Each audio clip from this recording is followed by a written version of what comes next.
it was on a napkin. I wrote it out. I'm like, yeah, I can do this. Like, Okay. there's no risk, just, if you financially, I suppose, but you can always take a jump and try it. Like, don't be scared. Like, don't keep putting it on a piece of paper. Like, at some point, you've got to just jump in and do it.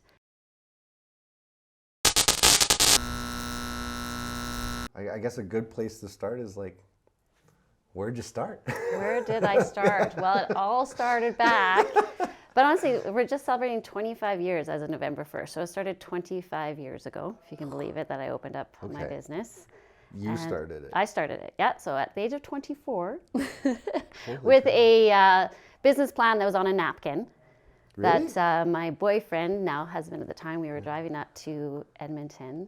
It was Thanksgiving weekend, so probably October 8th, somewhere in there. And I was working for a facility in Calgary, LifeMark, big facility back then too. And I was running their brace shop, and I was making $12 an hour.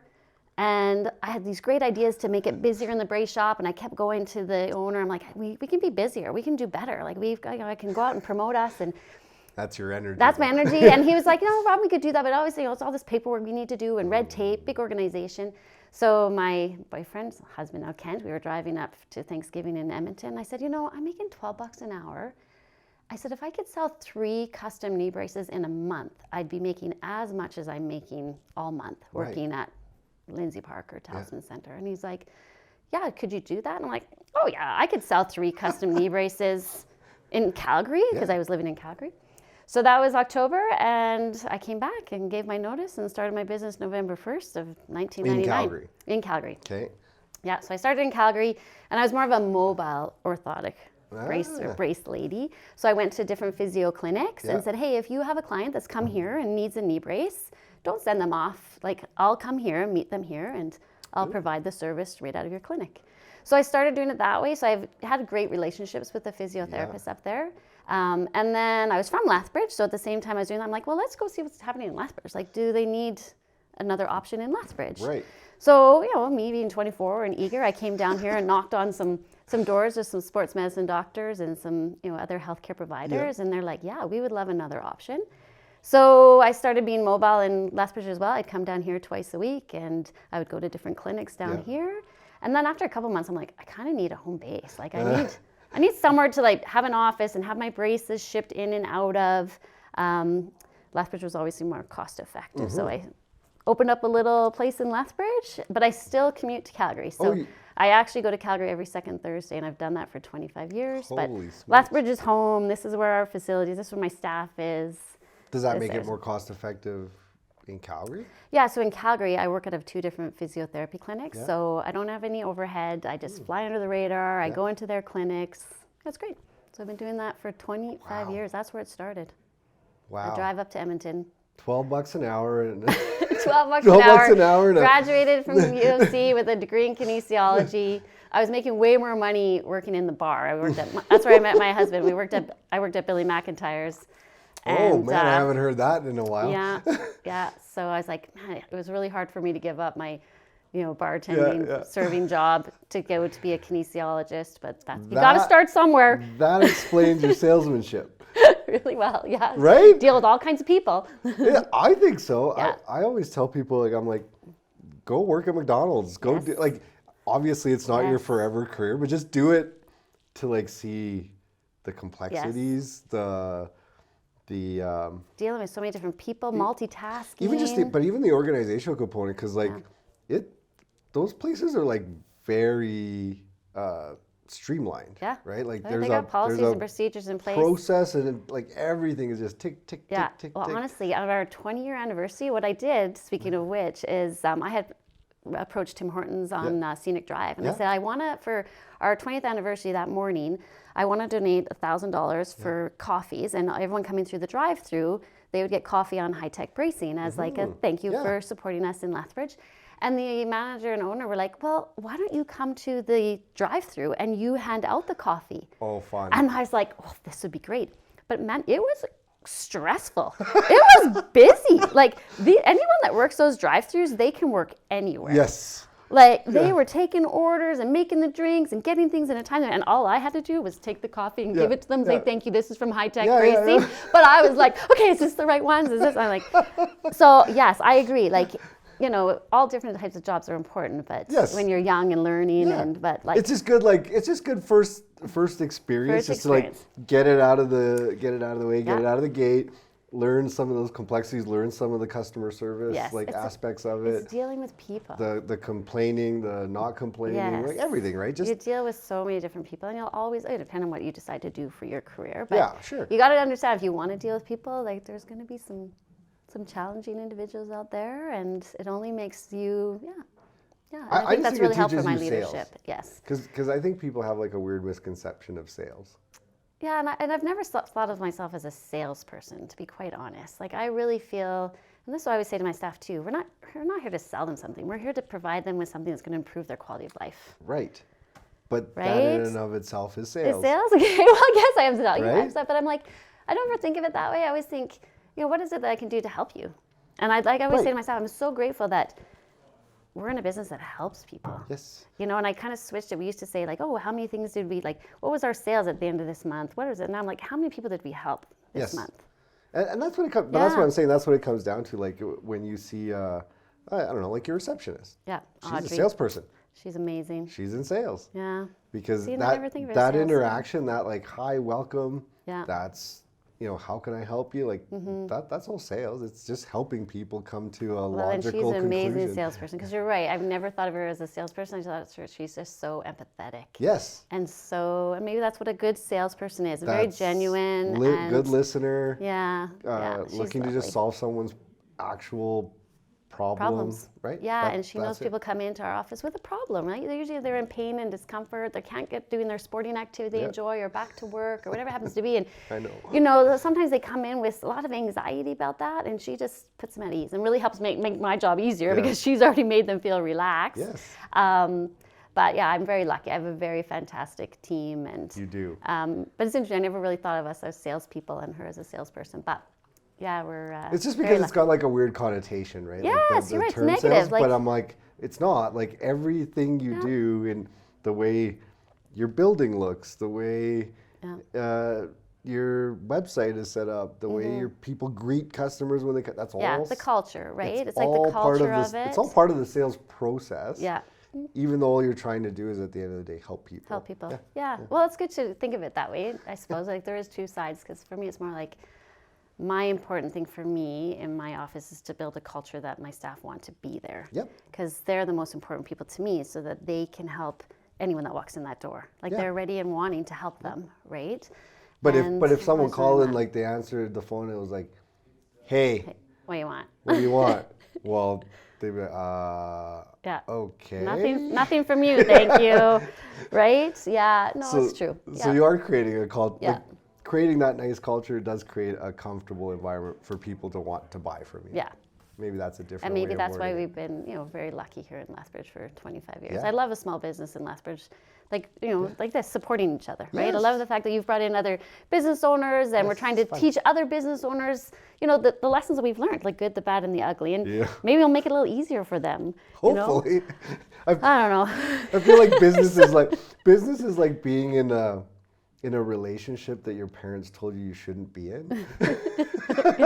Right? Yeah. Where you're like so madly in love that no matter what anybody says, you're like, nah, I'm just going to do this. Yeah. And then you figure it out. I don't know what you're talking about. My mom's never said that to me. So even though if you could get all the best advice in the world, sometimes you just have to go through it to be like, oh, that's what they meant. It is true. You've got to learn from your mistakes. You know, and I suppose that's why my kids keep making mistakes, because I keep trying to teach them, but they just want to make it on their own. That's fine. But, you know, you're right. Like every business owner, they have to make, that's how you're really going to learn. And I always found, like, of course, in 25 years, have I made a mistake? Lots. Mm-hmm. But I'm type one of those individuals that if I have a gut feeling about it, I'm just going to do it. Yep. And then if it doesn't go as well as I want, it's never a failure. It's like I think I've learned more from that. It's a learning process. And if I've taken that risk and it was super successful, it's like, yes, you know, it's a good feeling. You're like that too, like just like jump. I do not think. Figure it out along the way. Yeah, I am a doer, not a thinker. I have my husband to do the thinking and like processing. I'm like, nope, let's just do it. Let's get it done.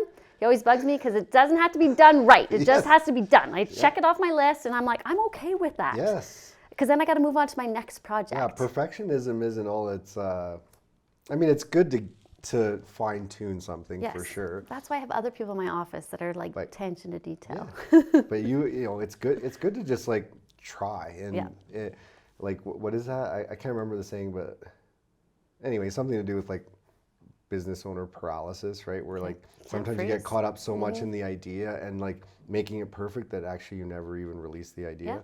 Yeah, 100%. And I agree. And I feel like that's never been my problem. But like, I do know other business owners or people that would be, you know, they're scared to start a business because they feel they can't do it until it's perfect. And they overthink it and overthink it. I'm like, well, how will you even know unless you try? Right.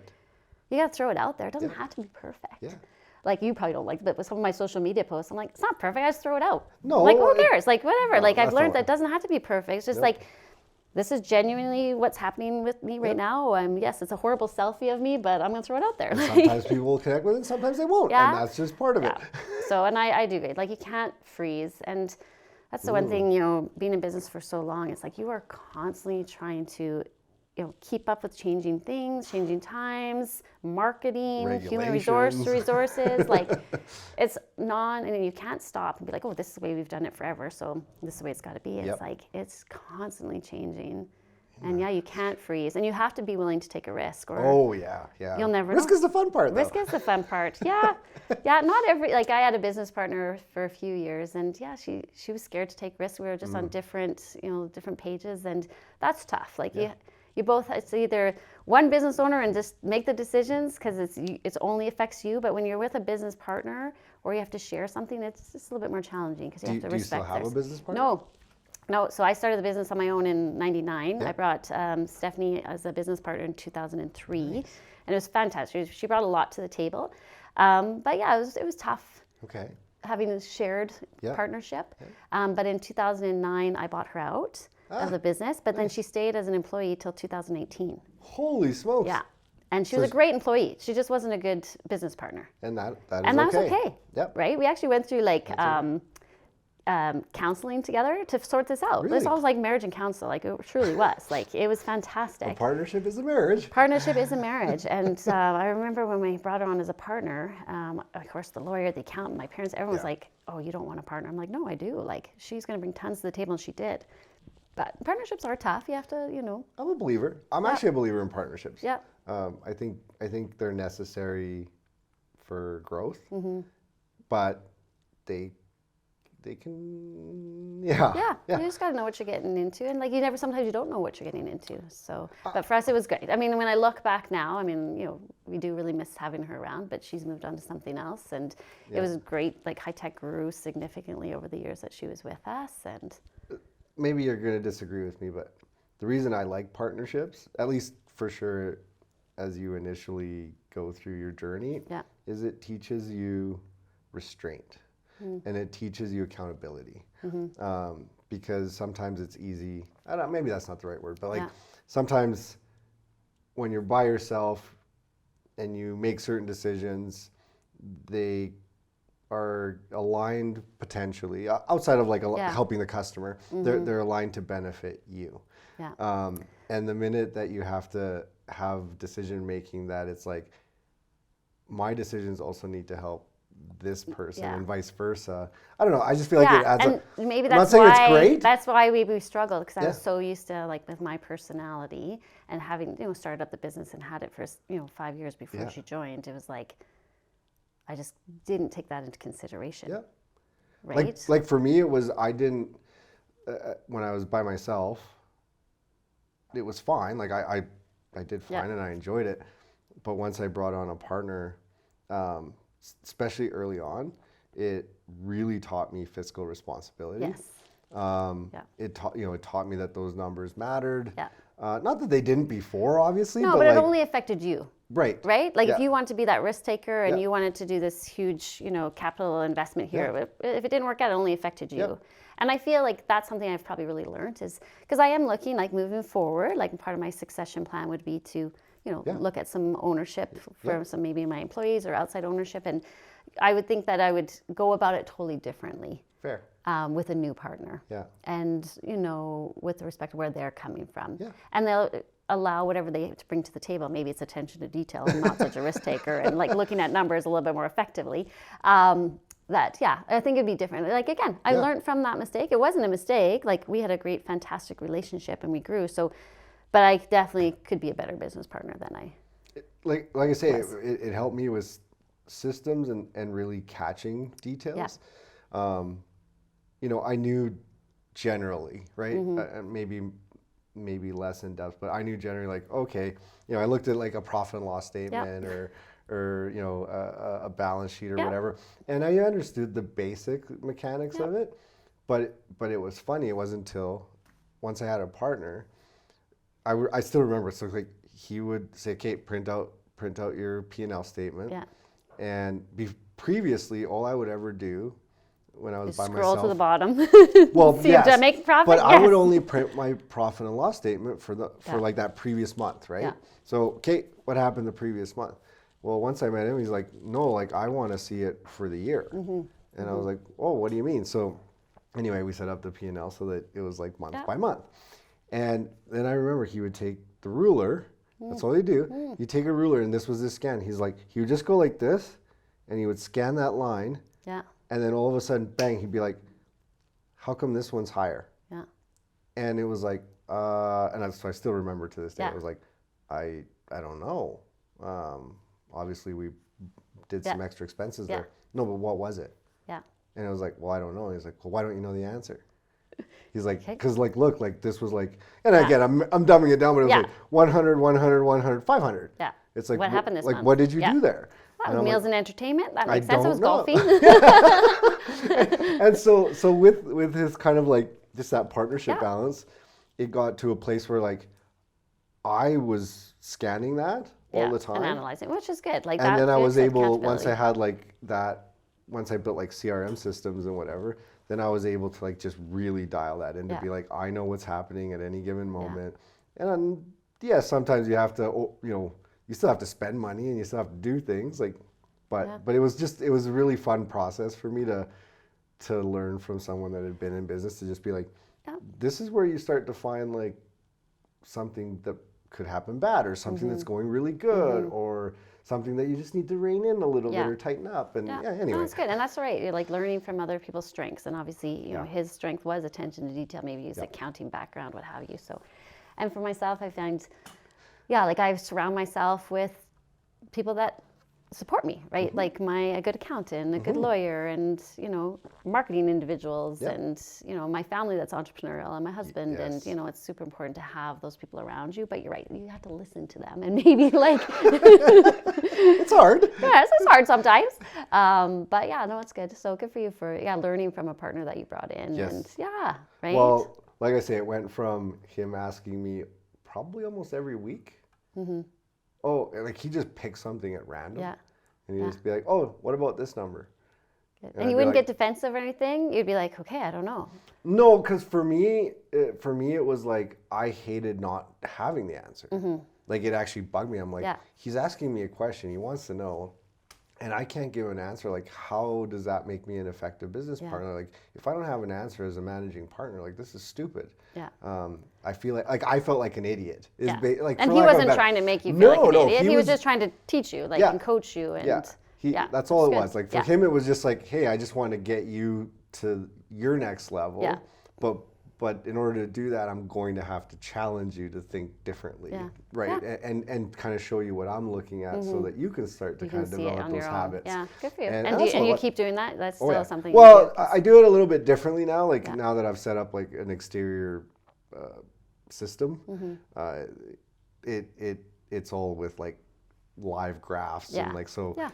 I don't have to look at it with the ruler. You don't have to use the ruler. It's a little bit more high tech. Yeah, it's a little bit more sophisticated. It's amazing what happens with technology over the years, right? So, but now I can like be like, oh, like by department, here's like income versus expense versus like cost versus this, and like I can see percentages and things in real time, so that it's more or less like, oh, this is an area I need to put some attention Yeah, on. good Or for you. You seem to have lots of policies and procedures and systems in place, and that's really what it. Yeah, good for you. I know. It never ends. It never ends. Like I said, it never ends. You can't be frozen in a state. You got to continue moving and adapting. And yeah, no, I agree with you. So how many team members do you have now?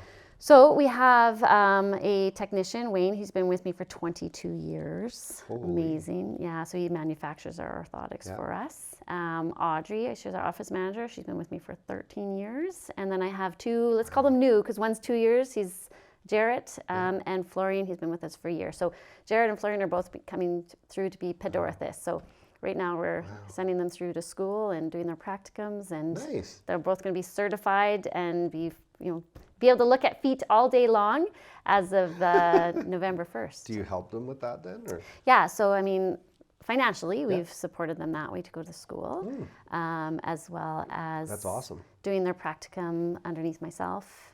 They have to do 1,000 hours, as well. Yeah, I mean, ultimately, that's awesome.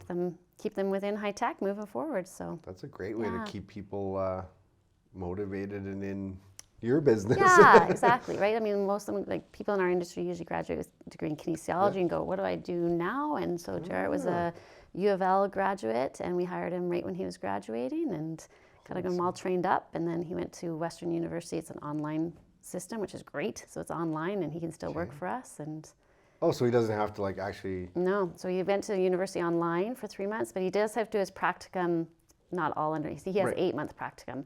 So he's doing 4 months in Calgary, 4 months. That's 1,000 hours? His is a little bit more. He's doing the Canadian system, and then Florian, my other gentleman, he's a master's in kinesiology. I might have that wrong. But he's got a huge, amazing background. We were lucky to get him. So he went to the States to do his U.S. certification, and his is a little bit less because he already has so much education behind him. So his was 1,000 hours. And you can get certified either or? Yeah, so I'm U.S. certified as well. U.S. certified pedorthist. You just write a Canadian exam or a challenge, and then What the heck are you doing in Lethbridge? I love Lethbridge. As I said, Lethbridge is perfect. I love Lethbridge. I mean, I don't like the wind. None of us do, but it's a great place to have a family and a business, and so. I just always think it's really interesting. That's all. Yeah, I know. I would say to the people when people are like, "Oh yeah, we moved to Ontario." Like, why did you move to Lethbridge? Yeah. But the coolies, I love the coolies. Like, I love just dropping in and going for a mountain bike ride, and we've got some beautiful golf courses and like pickleball community. Like, it's just a nice place to raise a family and a nice place for people to retire. Like, it is. It's an in-between stage between 18 and 30. I'm not sure if there's much to do for those people here in Lethbridge, but yeah, you're not wrong. I mean, it's just the population density isn't big enough to support certain activities. Like it's like, but I mean, really, like you're under 2 hours to Calgary if you want to go, whatever, have some fun and try some different things out that don't exist. You're what, an hour and a half away from the mountains, border. you're an hour and a half away from the U.S. border. Like, no, really, Lethbridge, the world is kind of your oyster, the way I see it. Yeah, well, and if you lived in Calgary, you're just going to live in your community as well. You're not driving everywhere. No. So, no, I do really like Lethbridge. So I was born and raised here. Left when I was 17, swore I'd never come back, but came back at 24 and started that business. Yeah. You'll laugh then because you like Lethbridge. My dad being from Guatemala, when he came for the first time to visit, I remember he would go back, and the stories he would tell about Lethbridge was how clean it was. Oh, well. And he was like, I've never been to a cleaner place in my life. Like, and he would deliberately say, like, you could eat off of the streets. Would he do that now? I don't know, maybe. but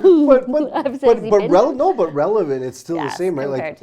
Like, like because there it's like, everybody threw their garbage out the window.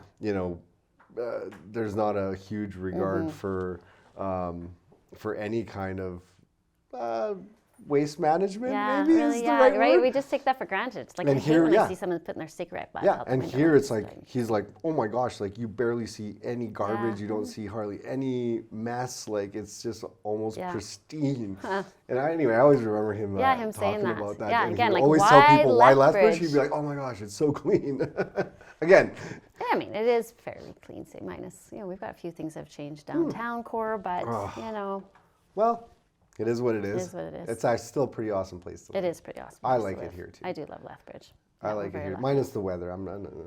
Yeah, I mean, today's beautiful. No wind. I shouldn't say wind, but as a small business owner, I feel like this is a fantastic place to have a business. Like, marketing is important, social media is important, but still word of mouth in Lethbridge is, as a small business owner, it's fantastic. And the relationships you build with your referral sources, such as, for me, it's my healthcare providers, so my doctors, my physios, my chiropractor, but even being involved in BNI, like meeting other business owners and supporting each other and learning about each other.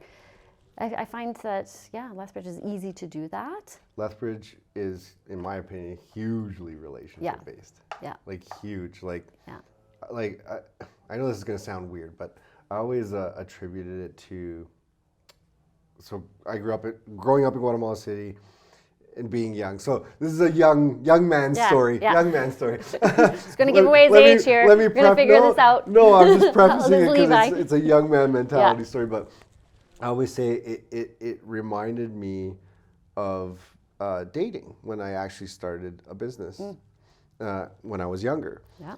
But I mean, like, the difference between Lethbridge and big city. So growing up in like a big city, Guatemala, and spending time in Calgary, the likelihood of you seeing that boy, girl, whatever. Again, if you got approached to, have a drink or have a coffee or whatever, is actually pretty slim. So I always felt people in the bigger centers were more open to these, I'll call them quick interactions. Where speed dating. Where like that rapport, they knew it had to be built quick and decisions need to be made.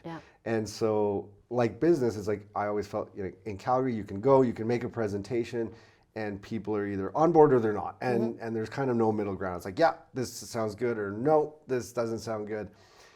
And in Lethbridge, it was like, that's interesting. Let's talk about that again in a couple of weeks.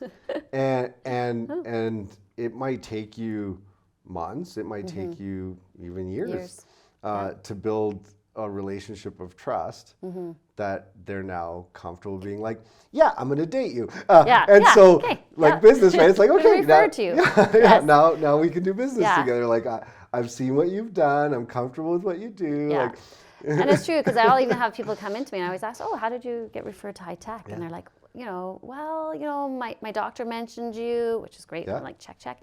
But then, I talked to my neighbors, and my neighbor said, we've been to Hitech Bracing, and, it depends on their age. Like, and we saw you on social media. I'm like, perfect. But it used to just be, my doctor sent me. Now it's like, they had to, like, feel some confidence that someone's used you, and it's not just, my doctor sent, but, but doctors are still the most important for them, for Lethbridge community, I find.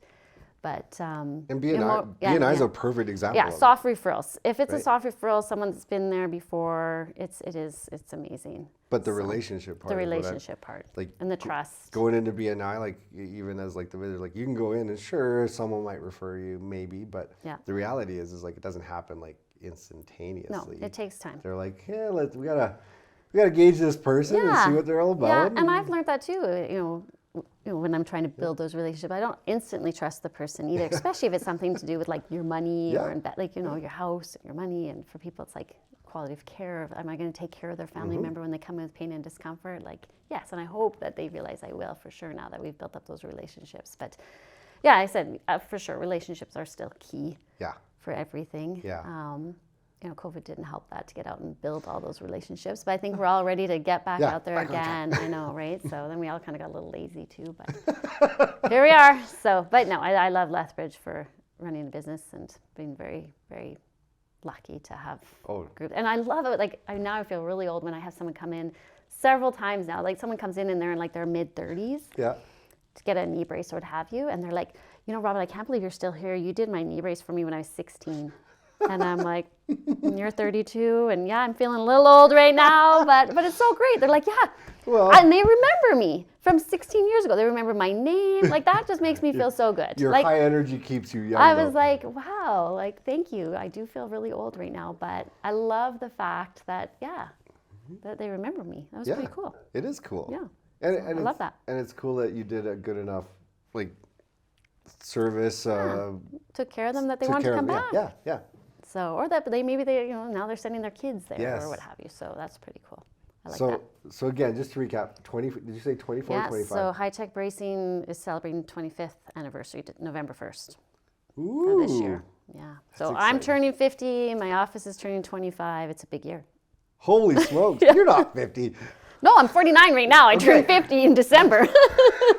39.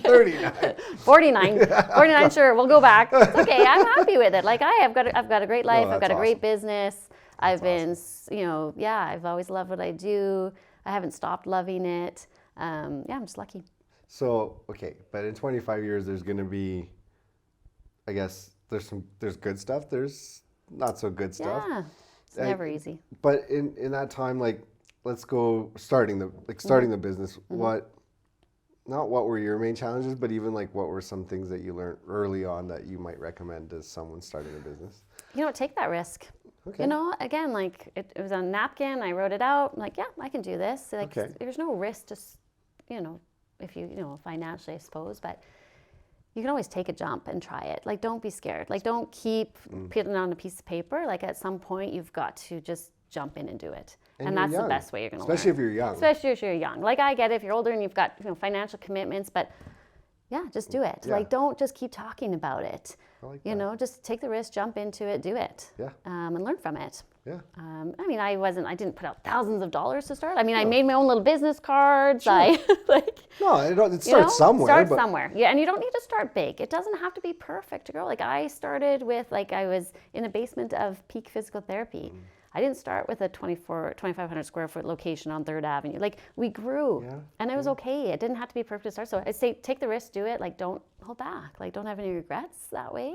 I like that. Yeah. That makes a lot of sense to me. Take the risk. Do it. If you've got it, if there's part of you, there's always gonna be a little bit of a doubt back there. Even after 25 years, my husband still has to remind me when I come home with doubts, like, I don't know what I'm doing. Why does Levi want to talk to me? I don't know what I'm going to say, or, why would they want me on a, female panel of entrepreneurs? Like, what am I going to say? And he's like, because you are an entrepreneur. Like, get rid of the self-doubt in your brain and be like, hey, I hear you, but I'm going for it. So be confident. It's about being in the trenches. Yeah. That's what I like. Dig deep. The no disregard to, learning and the education component, but like until you're in it, and you've actually faced those trials and tribulations, like that's, I don't know. I prefer advice from someone that's like, hey, I've been kicked in the butt, I've been there, than just theory. Yeah. No, if that makes any sense. No, for sure. Like, there's so many people that they're fully educated. Yes. Right? But they haven't done it themselves. Yeah. And like you said, though, those people that we're talking might not even listen to us, but they just have to figure it out on their own, and that's fine too. But I do find I love talking to people that, they've been where I was at. They started it from scratch. They've built it. They didn't just, they built it organically. And there's so many more things you have to learn, like coming up with a name. Like, it's like naming your kid. It's so hard. Like, coming up with a business name. Coming up with a logo, changing it over time if it didn't make sense, that's okay. Like, you just learn, evolving. And it didn't have to be perfect. Like, Hitech Bracing has changed several names. Our name, it went from Hitech Bracing to Hitech Athletic Bracing, Hitech Athletic Bracing and Orthotic Services, now back down to Hitech Bracing. Right? An evolution. So back to where we were at. So I like that, actually, because I don't know. Again, it's your energy, though. Like, that's probably like the one thing I admire about you the most for the time I've gotten to know you, and especially in like networking. Like, your energy is insane to me. Like, your commitment, your positivity. I think that speaks volumes, and obviously that speaks volumes in your business too, because that's the culture I'm sure you've built. Yeah, I'd hope so. Of course, we all have our off days. Oh, but of course. Yes, I do, and I really have to work on too. Is like, continue to be grateful and be kind, and I try to surround myself with people that are positive and grateful and kind, and it's one thing I am definitely working on, is to being a little bit more that part of it. Okay. Soft management. And soft. I'm a little hard, like, my staff, I think my staff loves me, but it's like, I used to be like, get to work, get stuff done. Now I'm like, okay, listen, how was your, how are you guys doing? How was your weekend? I can respect that. Right? That's my weakness. Yep. My weakness is I'm sometimes a little too professional. That's the way I label it anyways. And I find it sometimes difficult to like just have like a rapport conversation. Yeah, a rapport conversation. And maybe I felt too, as a female entrepreneur, people would come in to me, let's call my salespeople, that's what, like, you know, my yellow page guy that would always come in, or whoever it was, and I was like, I felt, okay, I want to talk business. I just want to get right to it. And they'd always want to come in and just have a chat with me, and I'm like, hey, are you, like, let's just get going. I don't want to waste my time. See, but I feel like that comes from you being in Calgary.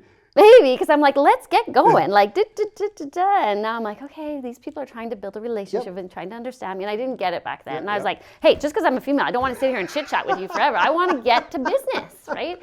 And now I realize it has nothing to do with me being a female. They were just trying to have a rapport with me, like they would with anybody. Yeah, build a relationship. Like, let's get this done. I feel like I'm way more chill. If my husband watches this, he will laugh, but because I say I'm effing chill. And he's like, you can't say effing chill together, then you're not. But I'm like, I am way more chill, and I'm learning to enjoy it. You can't say effing chill because that's still too aggressive. He's like, you can't do that. It's an oxymoron. Like, oh yeah. There's still too much energy in this. Yeah, like pull that back a bit. So, but yes, but yeah, I appreciate. Yeah, I love coming with some energy, and yeah. What about? I guess, like, I'll say, I don't want to say a hardship, but just something that really, like, I don't know, was it a moment in your business or maybe in your life that was just a real change? Like, good change, bad change? Yeah. Or just a good learning experience overall. Like I said, like, the partnership probably was a really good learning experience for me. Looking back on that now, I could have been a better partner. Yeah. And really used her strength was the soft management part and taking care of the staff, make sure everyone remembered their birthdays and doing birthday cakes. And, you know, that wasn't my gig, right? So I feel like I could have been a more successful business partner to that partner. And as well, like, one thing I'm, you know, proud of myself when I look back is that I was, like, overly involved in everything as this young entrepreneur and business owner. And then when I had my first child, of course, I didn't take mat leave. I did take 3 days off. You sound like my wife. But I did realize I needed to step away from a few things. So I stepped away from overcommitting myself to other, you know, business organizations. I was like, oh, I need to focus on being a mom and being an entrepreneur and, you know, my staff. So I did take a step away from, like, you know, being actively involved in different, like, chambers and stuff like that. And now that my kids are older, I'm like, okay, now it's time for me to get back out involved in the community. So just learning that it's okay to say no sometimes and be like, yeah, that's too much on my plate. I just need to focus on this and be really good at this. Well, not because I'm never a perfectionist, but giving my efforts there. So yeah, I learned that too, and I was proud of myself for, like, stepping away from a few things. Yeah. And but now I'm like, hey, you have to. You have to find balance. When you have just having kids, like, it does change the dynamic. Like, again, when I was just solo, it was like, hey, let's go for a round of golf after work, or we'd go have beers or whatever it was, right? And you could build relation. And then once, you know, we had kids and all that, and you have these different priorities. It wasn't going out as much, right? You're not going for that beer after work as much, and it actually becomes way harder to build relationships. Yeah, networking and building relationships. I mean, you kind of build it in different avenues, though, because, you know, all of a sudden I had kids. I'm coaching soccer, right? And I meet all these soccer families, and you know, not only is it relationships with me, but hey, guess what?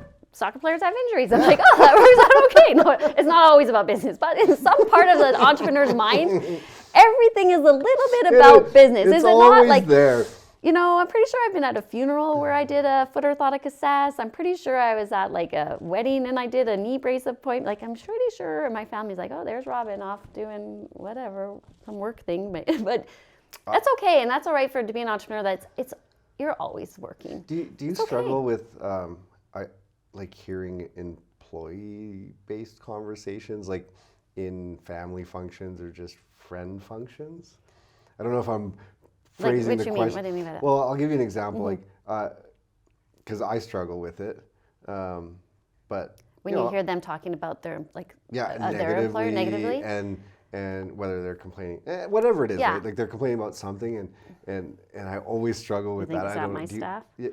What I always say when I hear people say that they're complaining about, you know, their employer, it's just in a nice way. Just try to give them the perspective of the employer. For example, I know a lot of people complain about their wage or their income. I'm like, okay, but do you realize, like, you know, your employer right? So you want a wage increase, but your sales haven't increased, but their cost of everything has increased, right? Their cost of utilities and gas and taxes. And not only are they paying you your wage, but CPP and EI contributions. And what about extended health care that you get? Like, I guess you think about it totally differently from the employee versus the employer perspective. And there are times that, yes, I'll hear an employee say, oh, my boss is never there. I'm like, well, isn't your boss like, he's or she's been the owner for 25 years. The best business is when they can empower you to do it. And they're giving you a job to do it. Don't you like your job? Like, do you happy that you're working 40 hours a week and getting paid? And right? That they trust you, and they're at 25 years. I hope that's my plan. I'm like, hey, maybe my staff needs to listen to this. I've empowered you, and they know that. I mean, that's a good business is when that business owner has developed. They've put in the time, the effort, the risk, the financial, everything, so that there's employment there for you. And it costs them. Like there's times that we as employers don't make any money. Like COVID was not pretty.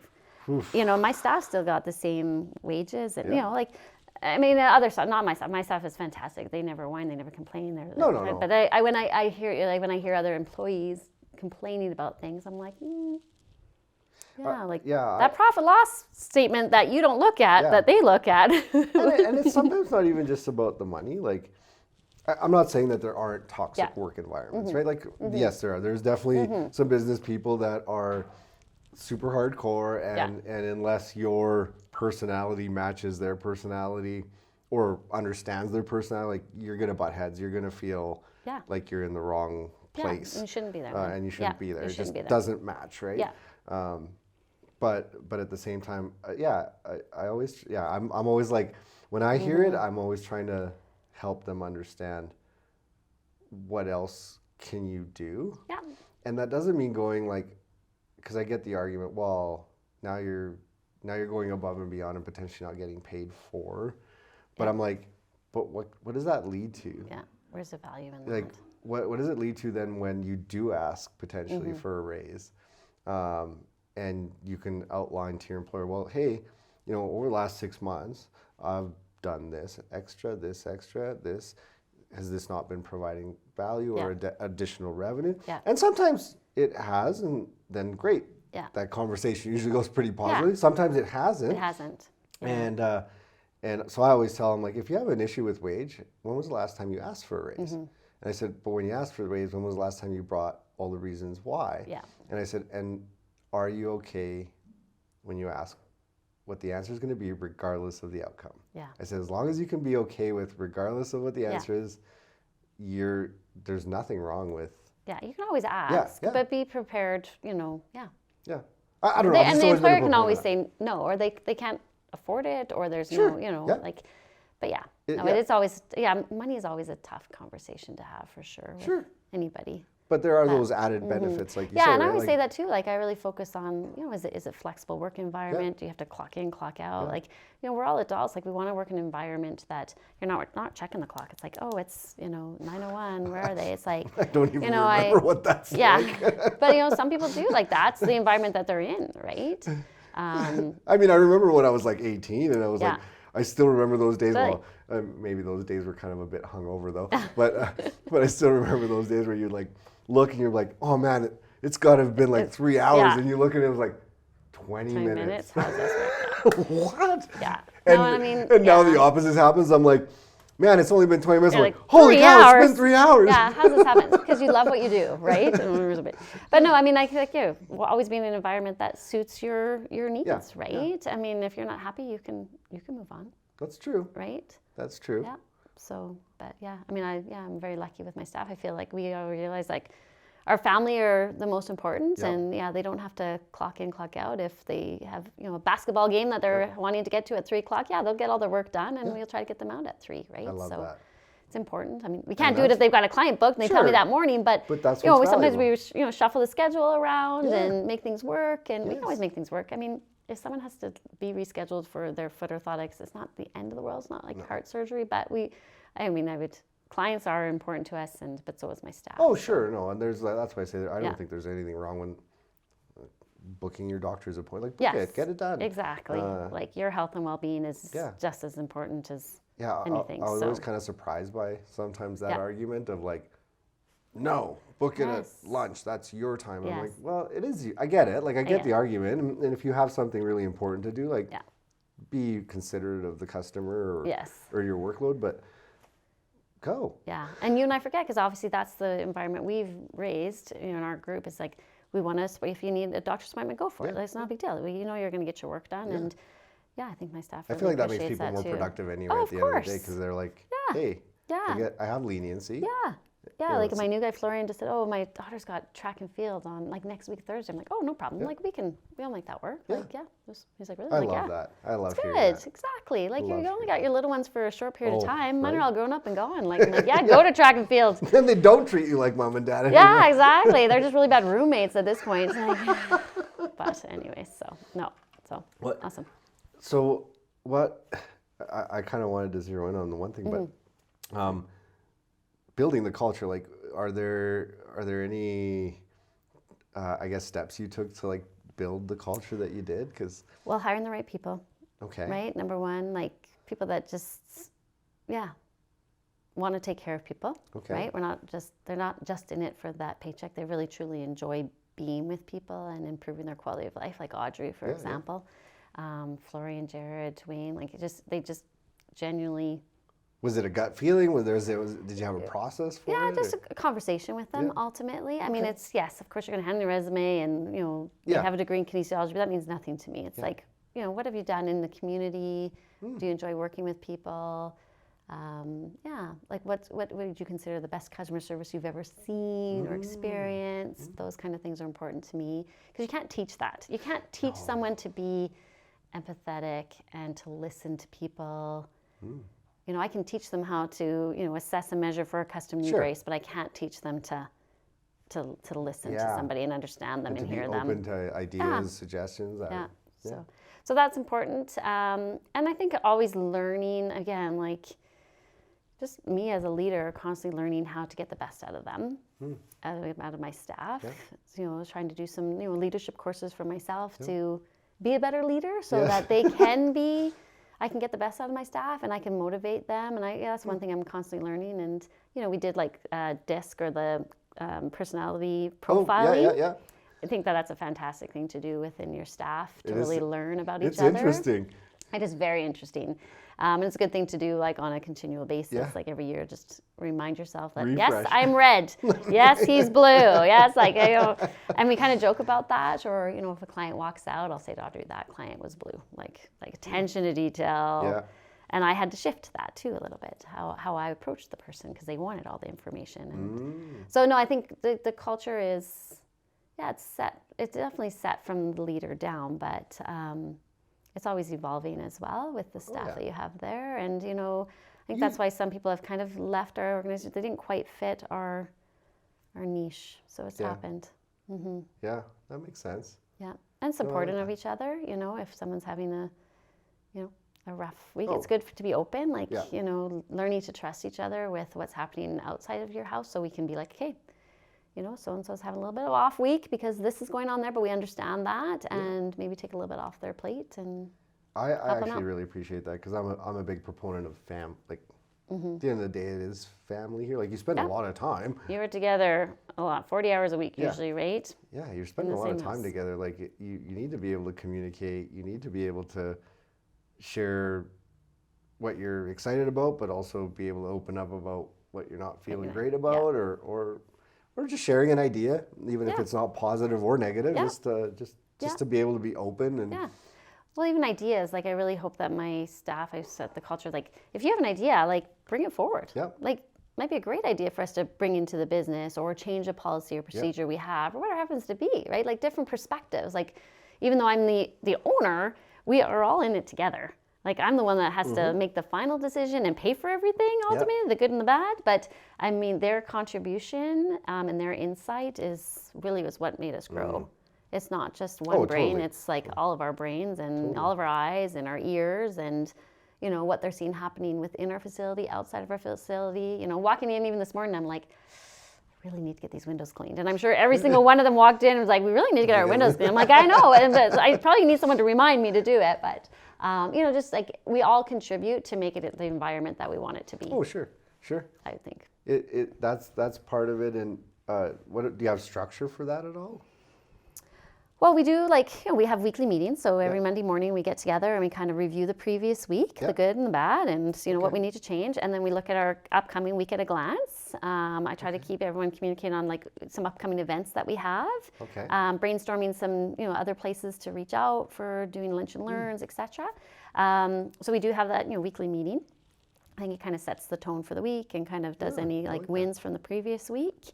And then we do annual events and stuff like that. So yeah. I only ask because I've been playing with meetings. So we used to do we had the daily 15-minute meeting. Okay. Yeah. So you had 15 minutes. At the end of 15 minutes, meeting's over. Yep. If something needed to get discussed, it has to wait for tomorrow. But it was funny. It kind of became, I want to say, almost monotonous, like a chore, oh my God. That, but also almost there was, I don't know the right word. It essentially just became kind of blah. Yeah. There was no one was actually discussing real ideas and solutions, and so we recently switched to. Now I just do actually more one-on-ones, ownership-wise. They still have some group ones, but with me, I do more one-on-one departmentally, and it's highly structured. Okay. And so you have specific questions that you're asking and every client-based time. too, right? It's Kate, but I've done it so that we can literally still, literally today, just before this recording, I met with all 3 departments. Each had 15 minutes. We all went through the document, and it was we were able to find some customer, I was calling it red light, green lights. Where it's Kate, that customer has a little red light that we need to look at and communicate to them about. And, this was a green light. This was something to celebrate. Let's contact the customer and celebrate about that. Okay. And here's some areas that we need to kind of get creative about or start to yellow look lights. at. Yeah, it was weird, but it was it just. And then all of a sudden, staff were they're coming now with the actual ideas. Where before I used to have I would say almost an open door policy, where I would say, hey, you can talk to me about anything. Yeah. But I noticed then that people would talk to me about nothing. Yeah, some more structure. That's a good So suggestion. at least in mine, and I know sometimes I'll say to one of my seminars, I'd really like to chat with you at the end of the day. Yeah. And now I found out they're like, what did I do? And I'm like, I just wanted. They're sweating all day. I know, they're sweating all day. I'm like, I just thought we could, actually set 15 minutes apart and do this. But maybe it is a good idea to do something a little bit more structured, a little bit more one-on-one. I mean, every business is going to be different. Obviously, I respect that. I just mean by creating kind of a process of here's what I need. I need you to bring these items to the table, and I need you to come prepared, and I need you to come with your ideas. Then at least it's that's really interesting, or maybe we can do this, or sometimes it can be let's shelf that. Not a priority. It's not a bad idea, but it's just not something that we might be able to implement. And I did challenge my technician and my new two guys, Florian and Jared. I said, when they're all back and all certified, what I love is for 1 hour a week for them to have creative time, where they go back into the lab where we manufacture and go, okay, here's the problem. And I would be involved, but here's the problem I've been having with particular foot orthotics, particular clients. I've been seeing on and on, like a bunion, whatever happens to you. Sure. This is the way we've always done the foot orthotic. Can we come up with a creative way that makes sense to biomechanically help them? And you guys be creative, use different materials, do some trial things. Have some fun, exactly. Experiment with things. Because, maybe we've done it this way for so long, but there's maybe better ways. Yeah. And just giving them an opportunity to be creative and learn and trial and error and, maybe come up with some new orthotic designs that, could really benefit our clients. And Wayne, our technician, came up with an orthotic design for a really prominent, what's called navicular bone. And he's like, what if we try this? And I'm like, brilliant, try it. And it's been great. So I said, these are some things we need to do. We need to have creative moments. We need to be okay to to try things, make mistakes. Maybe it makes a fantastic orthotic device for somebody. So like I said, I do want to do like a creative hour. Awesome. So again, like it's like that. once the staff gets back and be like, and let them, like use the materials. It doesn't Yeah. matter what it costs. Like, let's just try it. So That leads to innovation. innovation, exactly. It does. Exactly. Because That's you're going to exactly fail it. 2 or 3 times on You something, are. and then all of a sudden, bang, you're Yeah. going to hit a winner. And Yeah. So, I love that. Yeah. So that's what's good about being a small business. You can just do it. You can make changes. Yeah. So, Yeah. Not as much bureaucracy. Yes. No, you don't have to do red tape and this and that and just change it. Not a big deal. So. Well, what was just overall, like, what's your overall, like, success tip? Like, I know it's a loaded question. You know but what? It's, number one is, take a risk. Yep. It's okay to fail. You're going to learn from that failure. Stop listening to the self-doubt. Like, listen to it, but, like, table that, get rid of it, move forward, be confident. Yep. And show confidence. Like, look people in the eye. I like that. Listen to them. Yes. And communicate. Like, get back to them. Like, communication is key. Okay. If you're gonna say you're gonna do something, do it. Like, to me, if someone says they're gonna do something for me and they don't do it, that's it. Like, I just can't. I don't trust them. Do you notice It's important to me. Has that changed for you since the end of COVID? Like, not for you, but like, have you Other noticed people, that? yeah. Like, I feel like people aren't as committed to what they say they're gonna do. But for me, like, that's just. Yeah, you have to do what you say you're gonna do, and do it better than you say you're gonna do it, or do it quicker than you say you're gonna do it. Like, but get back to people. Like, it is so important. Even if you get back and say, listen, I really did some research on you. I couldn't find the answer you're looking for. I'm sorry. Or maybe Or try you need this more other time, or you need location, or more- like, refer them elsewhere. But You at the very least just to be able to say, like, hey, like, I won't be able to get to this until a week from Yes. now. Like, just let them know. Let them know. Communication is key. Communication But that's is hard. key. That's changed. Like, technology and all that stuff has changed. Yeah. Like, people, I notice, at least in my world, like, a lot of it either needs to be instant gratification or it's like, I don't want to say ghost, that's not the word I'm looking for, but like, But yeah, and you're like, but oh, like- what's going on? Why aren't they getting back to me? yeah, where you can literally be like, hey, like, here's some things that I thought about, and it was like, nothing, and then finally, they might get back to you, but that whole time you're like, did I make them mad? Like, what did I do? Yeah. And I get at the end of the day, everyone's busy. Everyone's too. busy. Yeah. Everyone's I mean, I busy don't too. expect instant answers, but I do expect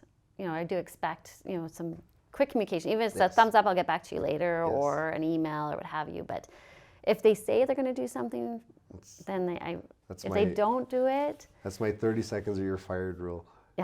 Yeah. 30 seconds or you're fired. Did I ever tell you that? No. It's like obviously not legitimate. Yeah. Okay, good. But This is being recorded. But it's so. cultural. It's a cultural mindset, and it's evolved a tiny bit. But it's the easiest way to describe it is the 30 seconds that you're fired. Yeah. And so basically, if a customer calls, emails, whatever, you have 30 seconds to reply or you're fired. Now, what does that actually mean? Yeah.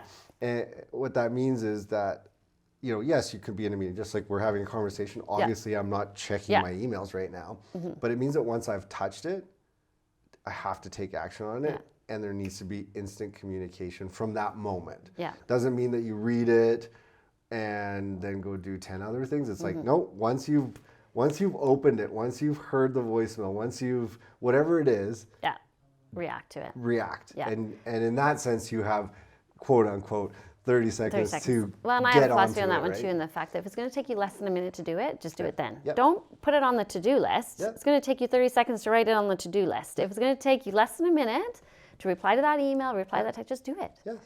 Doesn't have to be perfect. Yes. It just has to be done. Yes.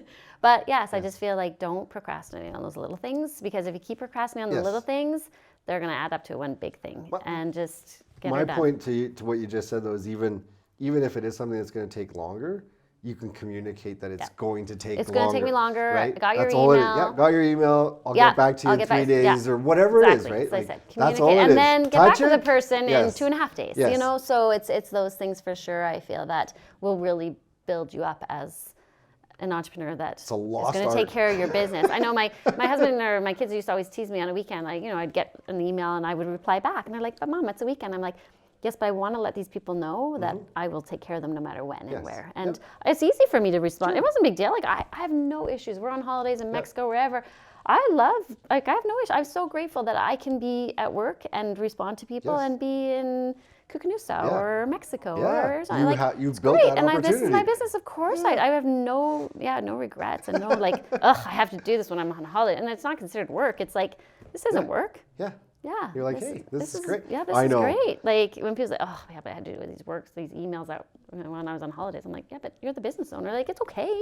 But your husband's entrepreneurial too, Yes, right? my husband's entrepreneurial, so he gets it. He comes from an entrepreneurial family. My parents are entrepreneurs, so I guess that part's easy. Yes. They're used to it. My kids are used to it. Because that's the only time I see when it's challenging is when one is and one isn't.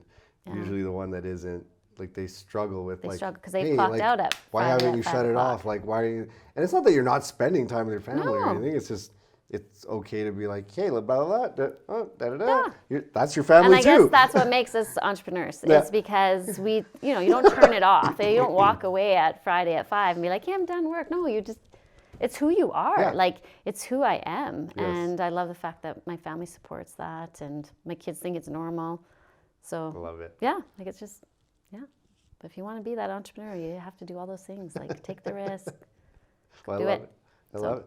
Yeah. I appreciate your time today. Yeah, well, I'm glad you brought me in. Yes. Yes. I love that it's like the entourage because you need your people around you to be successful. You need some fans. You need to I need my husband. I need my family. You need to build your ambassadors, right? Yes, exactly. So no, awesome. So I appreciate it. That was great.